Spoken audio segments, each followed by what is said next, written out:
Salut Alex. Oui. Comment ça va? Pas bien. Dis-moi donc, au début, là, quand tu étais sur la plateforme, c'est quoi les matières que tu as faites avec Challenge You? Français secondaire 5. Tu as fait toutes les sigles? Oui. C'est le seul cours qui me manquait de mon secondaire. Fallait bien que je m'en occupe un jour.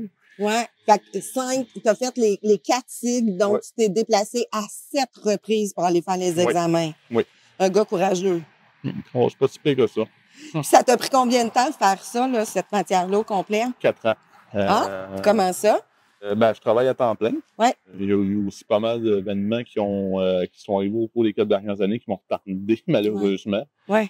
J'ai persévéré puis je suis arrivé au bout à un moment donné. Ouais.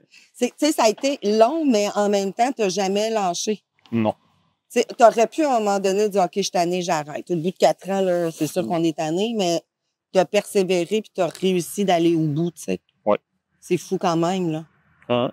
Puis, j'aimerais ça que tu me parles un peu de ton expérience sur la plateforme. Ça avait l'air de quoi? Quelles caractéristiques tu pourrais donner ton expérience? Je dirais un peu décontenançant. Disons que moi, je date d'avant la réforme. Oui. Et tu fais en pratique des choses qui ont sorti, ça a fait comme « Oups, j'ai pas vu ça, moi, quand c'était des nouveaux termes. Oui. Ouais. C'était surtout ça. Là. Par exemple, Prédicat, ça existait pas. Hein. Ça a sorti après la réforme. C'est vrai. Et ça a comme fait un petit crash course que j'ai dû pour réapprendre ces notions-là, mais c'était pas de refaire les cours. C'était le vocabulaire qui avait changé, en fait, des notions. Ouais. Le vocabulaire qui t'a déstabilisé, c'était comment ton expérience sur la plateforme? Assez bien.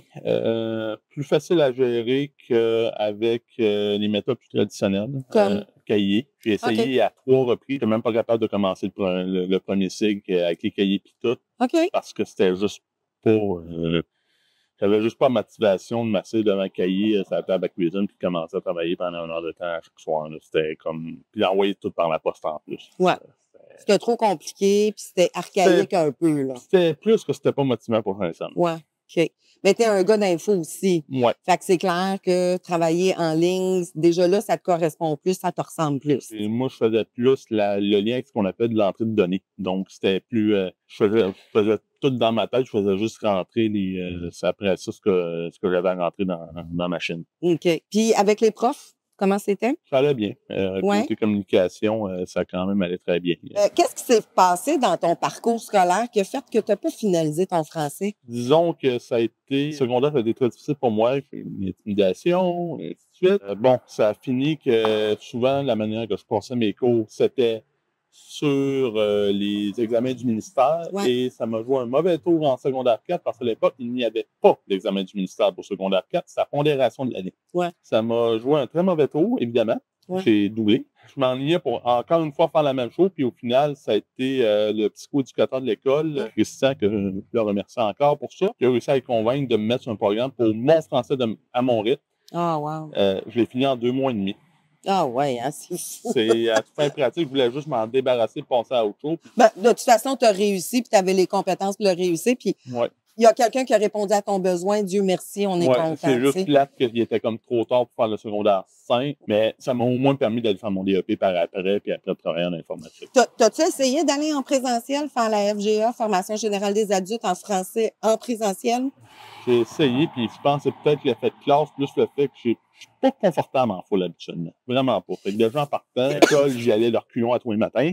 Ouais. D'y aller en présentiel pour le FGA, je sais pas été capable d'embarquer. C'était retourné aussi dans un milieu scolaire, puis pour toi, c'était rempli de mauvais souvenirs puis de mauvaises expériences. Oui, aussi, oui. Fait que déjà, juste rentrer là, le cœur devait te lever. Là, tu devais pas avoir envie d'être là. Disons que c'est pas le temps qui me levait, plus que je trouvais ça désagréable. Ouais. Je voulais juste sortir de là puis faire autre chose à la place. Je comprends. Puis tu as réussi. Tu as fait ton DEP en quoi? C'est informatique, ce qui est quand même bien, mais ça a comme défaut, par contre, il faut être excessivement autodidacte parce que ça n'a pas la même reconnaissance qu'un DEC. Ça paraît parce que moi, de mon côté, présentement, je suis administrateur de système, puis ça a quand même pris un bon 12-13 ans pour me rendre jusque-là.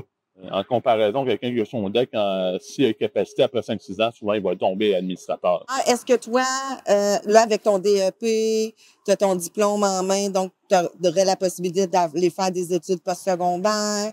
Est-ce que tu as des objectifs? Oui, puis non. Oui, puis non, ça dépend où.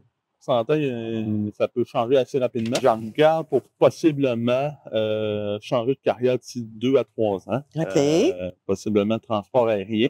Je ne sais pas encore dans quelle branche exactement, parce qu'il y en a en mots juste, mais ils ont pas mal tout, à part pour les pilotes, que ça, malheureusement, côté médical, à cause de mes yeux, je suis vraiment éclairé. Il y a la majorité des travaux, du travail là-dedans, c'est du travail souvent qui est entraînant à l'interne. Donc, de tout faire ce qu'ils demandent, c'est justement le diplôme d'études secondaires. Le reste, ils donnent la formation. Parce qu'il n'y a pas 30 000 employeurs, par exemple. Les contrôleurs puis les spécialistes en information de vol, par exemple, c'est uniquement Air Canada qui en embauche, personne d'autre. Bon, les dispatchs et tout, c'est des compagnies aériennes. Les grosses compagnies aériennes, c'est qui? Canada, il y a Air Transat, Sunwing qui a été racheté par WestJet. Il y a pas mal de possibilités de ce côté-là que j'en regarde, mais qu'évidemment, ça va dépendre. Parce que moi, de mon côté, j'ai des choses personnelles à régler avant de me rendre. Oui. Mais ce qui est beau quand même dans ton histoire, c'est que toi, tu es un grand passionné de l'aviation. Oui.